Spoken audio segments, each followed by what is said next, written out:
Al-Ridwan Publishing House present Timbertwig and the Caravan of Surprises.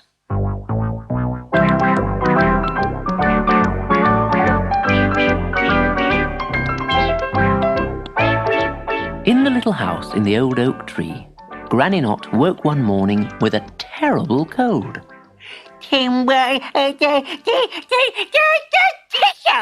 Oh, she sneezed.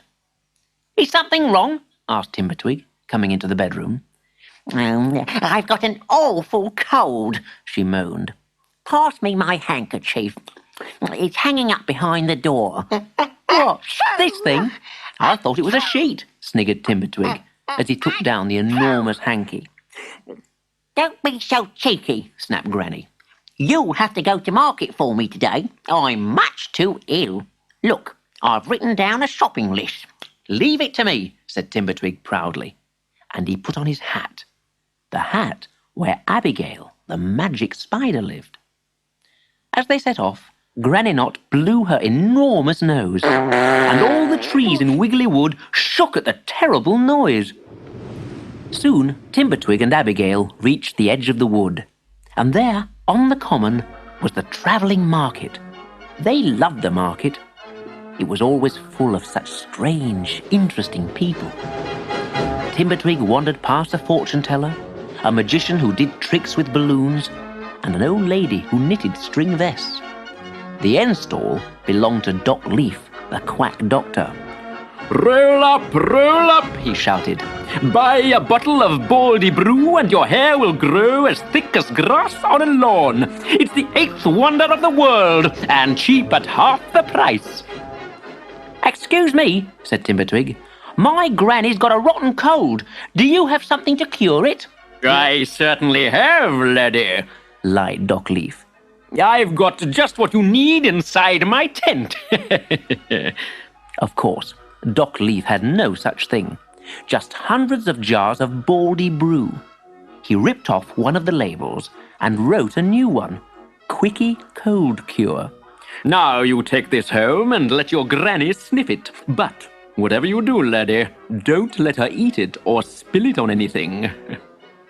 Right, thank you very much, said Timbertwig, and he put the jar under his hat to keep it safe. Abigail, who had nodded off to sleep in Timbertwig's hat, suddenly woke up. What's that dreadful smell? She thought, sniffing the jar of baldy brew. I'll have to magic that away, or nobody will want to visit me in my smelly little hat home. And she waved her wand. Whippity-woppity zippity-zo. This hat's full up, so out you go. But the jar stayed where it was, and Timbertwig was magicked right out of his hat. Oops, ooh. Sorry, Timbertwig. My spells are always going wrong. Timbertwig picked himself up off the ground and put his hat on again. Never mind, he said. Look, Abigail, we can buy all our shopping here. He was standing at the door of Mr. Misfit's Caravan of Surprises. The inside of the caravan was far bigger than the outside, and its shelves overflowed with boxes and bottles and baskets. Mr. Misfit could sell you anything, from an elephant's sock to a mouse's toothbrush. Timbertwig wandered in amazement among the skunk skin rugs, the butterfly wings, the whale bones, and ships in bottles. There were hair ribbons for vultures and songbooks for elks. There were spelling books for gnus and a map of footpaths on the seabed. There was a silent radio and a portrait of the Invisible Man. And Abigail was delighted when she found a department just for spiders, where she could buy pickled flies and 8-legged pajamas. Timbertwig peeped over the counter, and there was Mr. Misfit. Come in, come in. Why, it's Mrs. Knot's wee little grandson, isn't it? That's right, replied Timbertwig. She's not very well, though, so I'm doing the shopping today. And what can I fetch you? Timbertwig took out his list. I'd like... He stopped when he saw that Granny had forgotten to write down how much she wanted of anything. Well, perhaps he could guess. I'd like 2 bags of milk and a packet of turnips, a sack of butter and a loaf of bacon. Mr. Misfit giggled. Sliced or unsliced, He said, meaning the bacon. Nice and crusty, said Timbertwig. And half a dozen cabbages and a jar of bread, please. brown or white. Green, please, said Timbertwig. I thought all cabbages were green. Will that be all? Laughed Mr. Misfit as he put the last of the order on the counter. Yes, except for a wheelbarrow. A wheelbarrow of peas, I suppose, Chuckled the shopkeeper. Don't be silly, Mr. Misfit. A wheelbarrow to carry it all home in. Timbertwig and Abigail headed back to Wiggly Wood. Soon they could see the trees ahead shaking. Granny Knot was still sneezing. I'm back, called Timbertwig. I've done all the shopping.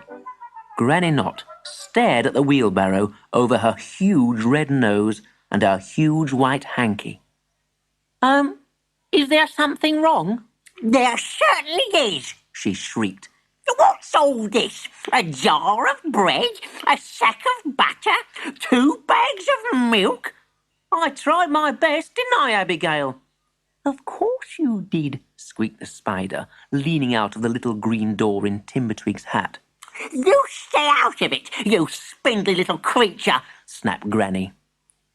Timbertwig was just going to give Granny Knot the cold cure he had brought from Doc Leaf when there was a knock on the door. He put the jar down on the table and went to answer it. Being very nosy, Granny opened the jar, dipped the end of her nose into the liquid, and began to blow bubbles. It was Mr. Misfit at the door. He'd brought some flowers for Granny and a basket of shopping that Timbertwig should have brought home. I was only playing a little joke on you, Timbertwig. No harm done, eh? No! Just then, a piercing scream rang out in the kitchen. Oh, Timbertwig, help me! Come quickly! Timbertwig and Mr. Misfit ran into the kitchen and burst out laughing when they saw Granny Knot. Her nose was covered in fluffy white hair. Don't just stand there! Do something! She shrieked. Mr. Misfit picked up the jar of Quickie Cold Cure and recognized it straight away as Doc Leaf's famous Baldy Brew. Don't worry, Doc Leaf's hair restorer never did work. It'll all fall out by the morning. By this time, the hair on Granny's nose was so thick that her cold in the nose got warm and went away. Well, I never did, She said. I'm cured. Let's celebrate with a nice sticky treacle tart. So they all sat down to tea together, and even Abigail was allowed to join the feast. As long as she wipes all her feet, said Granny Knot.